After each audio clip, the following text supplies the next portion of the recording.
for every guy out there that made an NFL roster, especially you rookies, congratulations. That is incredible. What a dream come true. Here's my advice. You're tuned in to the Ross Tucker Football Podcast, guiding your gridiron journey, none other than your host, former NFL lineman, Ross Tucker. Oh, yeah, it is. But it's not just any Ross Tucker Football Podcast. It's a Wisdom Wednesday presented, of course, by DraftKings. We'll have one more episode this week with the civilian GOAT, Greg Cosell.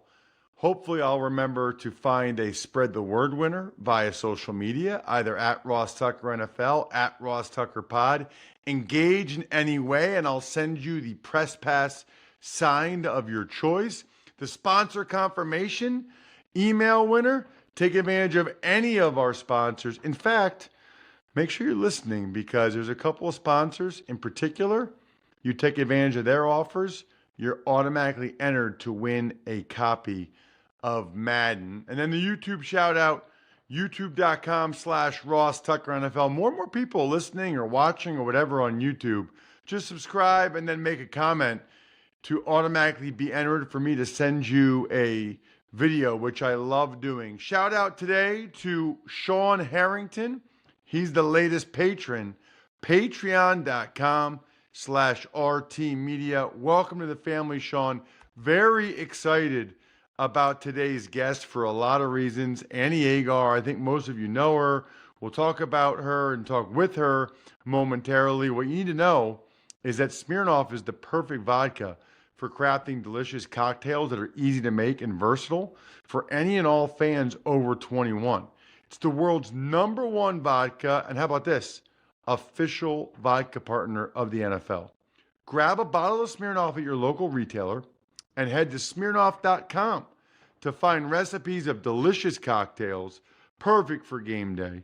Please drink responsibly. Smirnoff #21 vodka, distilled from grain, 40% alcohol. The Smirnoff Company, New York, New York. Please do not share with anyone under legal drinking age. Big Show time.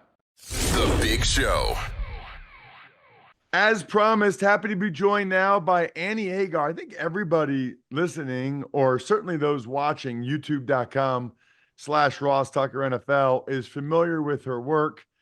Primarily, I guess, on social media, all those videos that go viral. It's crazy looking at her Twitter account at Annie Agar, AGAR. Every tweet has like crazy engagement. I'm so jealous. It's amazing. She also is an NFL correspondent for Stadium Network and the host of the new Wondery podcast, The Offensive Line. Annie, so that's pretty cool. And let's start with the name of the show, because obviously that's the position I played. It's like, I guess it's how you say the word, right? Like it's not the offensive line, it's the offensive line. Am I doing that right? Absolutely. That was the fun little obvious play on words there. Because then it's also a very sports betting focused pod as well. So you've got a line, obviously, a line in sports betting. So we did a little play on words there, like the most egregious line that gets set in Vegas. So it's a triple meaning. I obviously say one or two things that could be taken as being offensive. At least that's what people say. I don't know. I personally don't know. But it's a fun little play on words, and we thought it was the perfect tribute to you guys as the O-line guys out there, and we had some fun with the other versions of it too. So I'm very happy. We workshopped the name a lot, came up with the offensive line, and it's all about how you say it. That's exactly it. I didn't know that there was a betting component to it, so that's pretty cool. That makes I'm the even degenerate, more. Ross. Oh, are you? Absolutely. That makes even more sense. All right, so I don't know how many podcasts you listen to or not, but if you are into betting, highly recommend my Even Money Betting podcast. I've been told it's like the #1 NFL betting pod. I guess you're coming for me, but I love. Oh no, don't you worry. It's only 25 minutes with Steve Fezzik, 25 to 30, and we go pretty quick. He's a pro bettor in Vegas. Okay. We recap how we did the week before, then we go pretty quick through each of our bets each week. It's pretty cool. Been around for a while. As have you, by the way, on social media. I think probably like most people, I just know you from social media and the videos. So this is awesome to have you on to just kind of get the background. Like, where are you from? Who are your squads? And how did you start doing this? Yeah. Yeah. I am originally from Michigan, which shocks a lot of people because I am a diehard Packers fan. We can get into that, how that all happened. But I'd moved home during COVID. In my childhood bedroom, I did a video on TikTok. It was like the first time everybody was getting on TikTok. Did a video on TikTok and overnight, and it was about the Big Ten in the same kind of format that I do it now. It was kind of playing out the characters of the Big Ten. And overnight, I had 3 million views, and I thought this is something people want right now. It's this kind of comedic relief, I guess, in a time where there was none. So I just started doing more and more of those videos, and it led to this whole series now where I do these weekly recap of the NFL meetings. I guess I do it in like a meeting setting now, not a Zoom meeting anymore. And yeah, and it's just a fun way I think to recap what happened on Sundays and roast the teams and players in the process. And I've now kind of streamlined that into this podcast where it's elaborating on these jokes that I make in the video, but now we can actually have a conversation. It's a little bit more informal, and I'm chatting with, my followers and fans and stuff like that. So it's been a whirlwind, but it happened, yep, in my childhood bedroom in Michigan. And now I live in the beautiful city of Chicago where Bears fans hate me even more. It's lovely. All right. So wait, what were you doing before you moved in with your parents for COVID? Like you were doing nothing related to videos or football or anything? I was working in local news, which that is a journey, let me tell you. 20-hour days working in local news, and anybody that's done that, and a lot of people in our industry worked up that way because if you want to be a sports sideline reporter or a sports broadcaster, you had to work in local news. And man, it is a very thankless job. And I credit my bosses a ton because it taught me so much about this industry. But I was working, I mean, you'd go out, you'd film high school football games. Like I'd cover 3 high school football games a Friday night, rush back to get my highlights on air by 10 o'clock. And you edited, you produced, you wrote the scripts, you put packages together. I mean, everything. Well, it was a one-man show, which made me appreciate this industry a ton. So I was working in local news when COVID hit. Obviously, sports shut down, so we didn't have anything to cover. I did a couple of news stories, but learned very quickly that when you have a sports voice, you should not be doing news stories about like crashes and stuff. And I'm like smiling while I'm talking about it. It was not great. So yeah, so I learned very quickly. That wasn't the path, and then that's when I got on social media and kind of took to that. And I think it shows people now in the industry how great social media can be, because now you don't have to go the normal route through local news. You can really get yourself out there doing your own kind of branded content on social media. Okay, so then let's go back to the part where you're a Packers fan, even though you grew up in Michigan and all of your family's Lions fans. How did Yeah. that happen? My brother, and you guys have probably seen me post about my brother quite a bit. He is the biggest Lions fan you will ever meet, biggest sports fan, and that's saying a lot coming from me. But he's brilliant. Like you can ask him who won the Super Bowl back in 19 whatever, he'll tell you who the MVP was, what the score was. This kid is brilliant. And growing up, he drilled into me that I was going to be a Lions and a Michigan State fan. And I, of course, being the rebellious little sister, was like, well, we'll see about that. And my best friend growing up, who had 6 brothers, lived across the street from me, all from Wisconsin, diehard Packers fans. And I kid you not, I went over there a lot on the weekends to hang out with her. She was my best friend growing up. And I came home one week, and I was young. I was like 8 or 9 maybe. And I looked my dad dead in the eyes and I said, over at my friend's house, they don't cry on Sundays, because my brother cried every single Sunday and it ruined my weekend. And my dad goes, well, that's because they're Packers fans. And I was like, well, I kind of like that. So of course told my friend that, and her brothers gave me immediately a cheesehead a Brett Favre jersey. Like I was, part of the family now. So I spent weekends over there and loved my life, and it just stuck, and it pissed my brother off. So that was a win-win. So that is how we are where we are. That is amazing. And that also makes me so happy for your brother with what happened for the Lions last Oh year. man. I was on He, the sideline, Annie, for Westwood One for that first Lions home mm, playoff game or whatever it was, first win in 30 years. yep. That was one of the definitely top 10, maybe top 5 coolest atmospheres, experiences. Like those people, there were actually a legitimate amount of people crying in the Hmm. stands, like tears of joy. Yeah. It's got to be one of the most underrated, maybe not underrated now, but the fan base is incredible. And this is coming from someone who was born in Detroit. Those people will give you the shirt off their back. They're some of the nicest, best people I've ever met in Detroit. And man, you could see in the crowd, like you said, the tears, that was all real. As I've grown up with that, they just expected every year to just be in misery. And I mean, I'm telling you, that was the coolest experience, seeing them happy for once. It was wild. Awesome. All right. So I guess I'm curious watching your videos and all, like the college one that I guess first went viral, all the wardrobe changes. That's the part that would really annoy me. That seems like a pretty significant time commitment. Like how long it's so funny. It's only like a 2-minute video, but I'm curious how long like a video like that actually takes you to do. Yeah, it's and people always say that too. They're like, "Oh, I'm looking over at all of my jerseys next to me." They say, "Do you film, all of like Ohio State's segments together and then you do Michigan State?" And I'm like, "No, because they have to act like they're actually talking to each other." So I do continuously change in between each character. Usually a video takes me like 3 hours. The NFL ones that are super long now, I've gotten up to like 4 minutes, I think.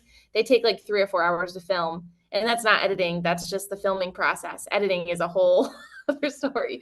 So, which I would never complain about it. I absolutely love doing it. And I hopefully have gotten into a rhythm now, but it definitely is a lot of changing.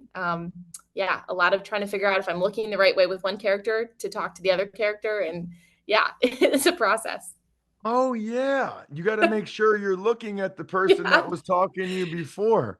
That's exactly. And if that's I have a three-way conversation with a couple teams, I'm like, oh, this is gonna be weird. I gotta figure out the direction here. oh, that's a great point. What's it been like being sort of a, I don't know if there's a better way to say this, but like a social media celebrity or a viral celebrity. What's that been like for you? Because I'm sure some people knew you in your local market when you were doing news or sports, I should say. But now it's like different. I mean, literally, I never met you before in my life. I was walking past you at the Super Bowl. I saw you. I said, "Hey, I really like your videos," and you're like, "Oh, thank you so much." Like you're Aw. very, but like that probably happens to you 50 times a day. You know what? I absolutely love it. And I think it's because I wanted to get to a place where I was able to bring people content at this higher level, or, reach out to as many fans as I can, because those are my people. Like, we're all football fans at the end of the day. That's why we got into this industry. And so to have a fan come up and say, "Hey, your videos got me through COVID," or "I love watching your videos." Like at least for me, when I get on TikTok or when I get on social media, I have comfort people. I have certain TikTokers that come up, and I think we all do, that we're used to seeing, and we're like, "Oh, this is my comfort person. I'm going to watch their video and feel good and, maybe laugh or something." That's what I've always wanted to bring to people. So having people in the industry, having fans come up and say, "Hey, loved your videos," that just means the world. And I will never get sick of it. People come up and they're like, "Oh, you probably get this." Like at Super Bowl, fans kept coming up like, "So sorry to bother you." I'm like, "Oh my gosh, you guys, like I understand how celebrities might get sick of it, but I do not see myself at that level at all yet. So please come up to me at any moment, because it will make my day. Guaranteed I'll think about it for the rest of the day." So I absolutely love it. Annie, I am in the exact same, not the exact same, but I have the same mindset as Hmm. you when it comes to that. I think I had my brother-in-law cracking up last weekend. We were somewhere and I had a few I call them daddy sodas, a few beers, and some woman came up to me and said, "I hate to bother you, but I absolutely love you on TV with the Eagles or Oh, I whatever." love it. And I said, "Oh," I said, "You're not bothering me at all." I said, "I love people that love me." And my brother-in-law just started dying. He loved That's that a line. great I line. love people that love me. I That's a just came great out line. But you want to feel appreciated, and they make you feel appreciated. I love that. That's a a great. 1000%.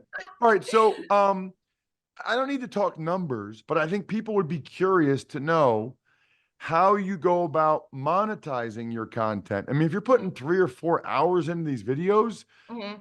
you got to be getting some return on that investment. How does that work typically? 'Cause I don't know if I don't know if I don't see ads on yours. So how does that Yeah. work?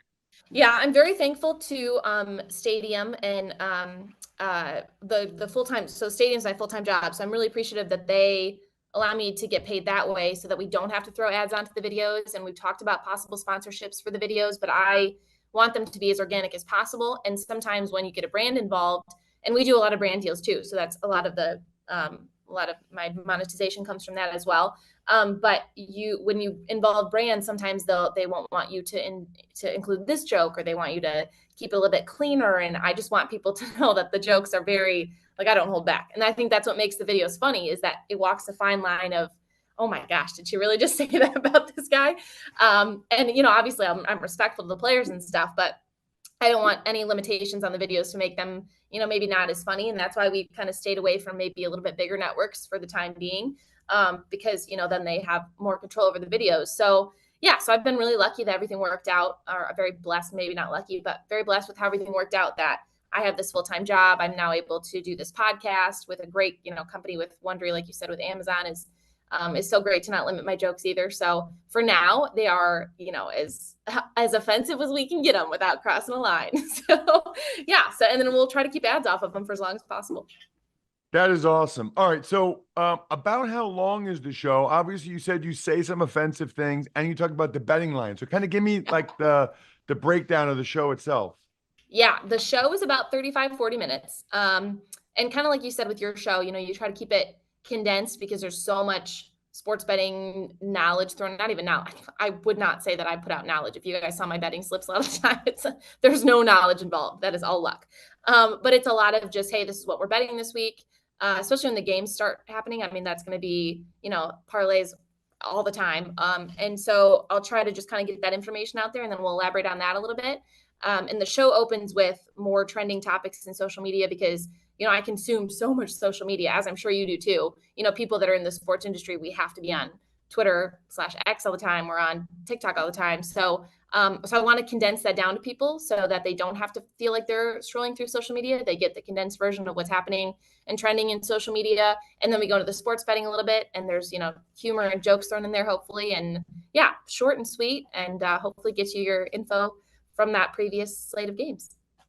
Love it. This upcoming NFL season, check out Wondery's newest football podcast, The Offensive Line with Annie Agar. Watch The Offensive Line now on YouTube and listen on the Wondery app or wherever you get your podcast. Speaking of that, I think tomorrow, or it's maybe even later today, we will be dropping an episode of Annie's show into our feed. So if you guys see that or notice that, that is by design so that you guys can first hear Annie here on our show and then check out her show. Hopefully it's not better than mine, but hopefully it's good anyway, and you guys will like it. There's plenty of room for both of us, and certainly check her out on social media at Annie Agar, Agar. Annie, thanks so much for coming on the show. I really appreciate it. Of course. Thank you guys. I appreciate it. Awesome stuff with Annie. Really enjoyed that. Hopefully you guys did as well. Speaking of enjoying it, I've now talked to two of my friends that are enjoying Future Fans. The way to have your younger kids learn about football. It's awesome. Those guys came on the show, I guess that was a couple weeks ago at this point now. But to be able to have your 4-year-old, 5-year-old, 6, 7, 8-year-old totally understand football, want to watch the games with you and not be on their iPad, not watching any of the other stuff. I can't even remember what my girls are 11 and 12 now, so they're past whatever it is they used to watch back in the day. At any rate, what are you waiting for? Not only can you get a Madden if you do this, it's Final Cutdowns days were yesterday. We are 8 days away from the first game, and your kid could understand football by what, week 2? Maybe even before that? Future Fans teaches in an incredible way. You won't be disappointed. Go to futurefans.com to learn more. Use the code Ross so they know I sent you, and unlock a lifetime of memories with a kid in your life starting now. And then sit on the couch while you're watching NFL games with them and drink some yummy Labatt Blue Light, because your work will be done here, my friend. They will know how to follow a football game, and then you guys can just cheer together. Live life to the power of we. Always enjoy that Labatt Blue Light responsibly. Beer, Labatt USA, Buffalo, New York. Tux Takes. All right, Ross, the final roster cuts were yesterday, 4 p.m. What stood out to you the most? Well, there's a lot, I guess, that stood out to me. There were some notable cuts. There were a couple trades. The PUP list, I think, was interesting to see what guys are definitely not playing the first 4 games. But I think just kind of the overall tone of they made the team. I think that's my biggest takeaway. In fact, I'm going to make that, Jack, my Labatt take, presented by Labatt Blue Light. It's the pristine Canadian Pilsner. Enjoy your beers together as you can live life to the power of we. Always enjoy responsibly. Beer, Labatt USA, Buffalo, New York. For every guy out there that made an NFL roster, especially you rookies, congratulations. That is incredible. What a dream come true. Here's my advice. Tomorrow, go in there and work even harder and earn it again. And then the day after that, the same thing. And then the day after that, and the day after that, and the day after that for the entire rest of your career. Because the reality is, you've never really made it. As soon as you feel like you've made it, you'll be gone. You see some of the guys that got cut? Kadarius Toney and Allen Robinson, all these guys that were high picks and played a bunch of football. You've never really made it. Congratulations. But this is just the start. It's not the finish. And you have to earn it every single day. Some notable cuts include Browns' third-round pick last year. I might pronounce this name wrong. Definitely will. Siaka Ika. Patriots quarterback Bailey Zappi. Giants wide receiver Allen Robinson. Eagles, they released wide receiver John Ross. The Texans, they released Noah Brown. Chiefs wide receiver Kadarius Toney. He was cut alongside Titans cornerback Caleb Farley. And the Chargers, they cut the tight end Donald Parham.